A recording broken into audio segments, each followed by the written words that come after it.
doing today? My name is Woodley. I'm the author of Speaker Spectrum. I have a website available right now. It's called speakerspectrum.com.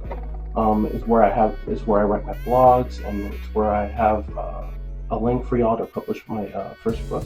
I'm really excited to really show this book to you guys, because I want to be able to help y'all, especially with those with autism, to kind of navigate through your life, better plan out your life.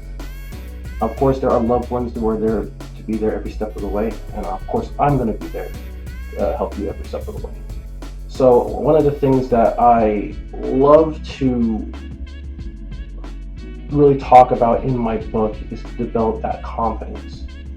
When we have that autism, and when we're diagnosed, let's say around 3 or 4, and this is my advice to the parents, and this is something my mom actually taught me a couple of weeks ago.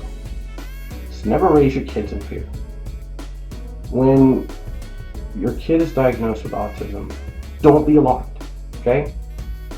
There are resources, and of course, including my book, but there are people there that can help you and help your child navigate through that life span, where you will find where your kid will think differently from you, but in a much better way. There are also, ways where you can tell your child, like, you have a gift. You don't have a disability, you have a gift. Your child will see things that you may not even see. There are times where I saw things that my mother could not see, and I had to explain it to her, and she's like, okay, well, teach that to me. I'll have to learn that, because there were a few hidden spots that I can analyze through patterns. So that's going through like the early stages of childhood. When your child grows up, of course, there's going to be some new challenges. High school, right? That's where you start to kind of the peer pressure sometimes, and it's always very, very, very It's very, very important, especially to teach your kid with autism to understand the emotion and understand the red flags. Sometimes people who don't have it are not as direct. We are direct. We receive direct information because that's how our mind processes. We want to kind of, because sometimes I feel like, to me, I just play by the rules. So if I play by the rules, I move forward, right? Sometimes life is not really always black and white. You just got to also go with what's in your gut. And that's something I've been working on for a long time, since high school. And of course, there's going to be some challenges as you grow up. But I also wrote a blog, I think a couple days ago, about handling setbacks with grace. Oftentimes when people with autism, when we have a setback, we're going like, oh no, I can't do this, I can't do this. It's okay. We're not perfect. Just because people don't have autism does not mean they're perfect either. Nobody is. Everybody's different their own way. So how would you handle setbacks? First, take a deep breath. Okay? Clear your mind. Or you can talk to somebody about the problem who understands you. I talk to my wife all the time. She understands me. And she tells me things that I can do that can be better. Why don't you tell them about your cooking the other day? Like, for example, you were having a bit of a setback and you were getting frustrated. Yeah, exactly. Like cooking. I'm glad my mom did this.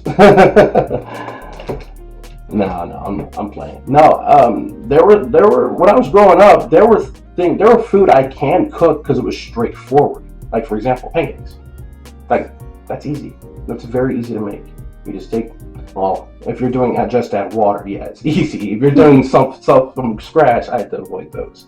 But just add water. Just put the pancake mix in, mix it up with water, set the mix, do it there, you put it on the pan, wait for one side to bubble up, flip it, do the same exact time, you got the pancake. Boom, it's easy. But when you're cooking something like chicken and beef and salmon, I mean, with pancakes, it's okay if it's slightly doughy, but if that salmon is underdone, you can get sick. If that chicken's underdone, you can get really sick. Okay, so that's why I was like, my fear was like, stay away, stay away. I ain't about to poison nobody. So I had to take a leap of faith, but I had to turn that weakness, that fear, into strength. So what I did was, of course, I had to ask DeSiree for help because she does this better, 10 times better than I do. But the thing about it is, for me, I'm also a quick study. I'm a visual learner, and that's what's another thing I'll talk about later.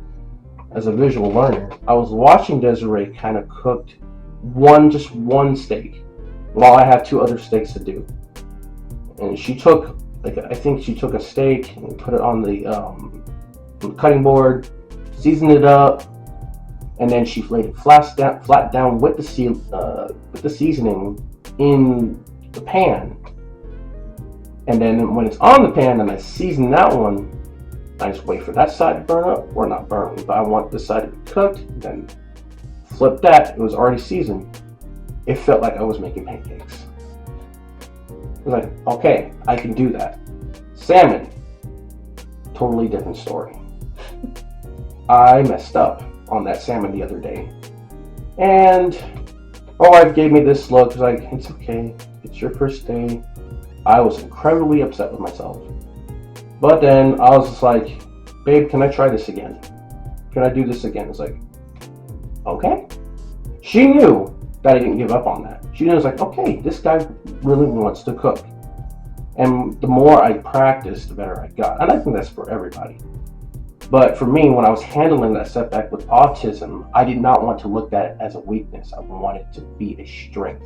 That's something you can work on. And that's life in general. The more times I practiced cooking, the weight I took off of my wife's shoulders. And that is how we're able to kind of become this well-oiled machine married couple.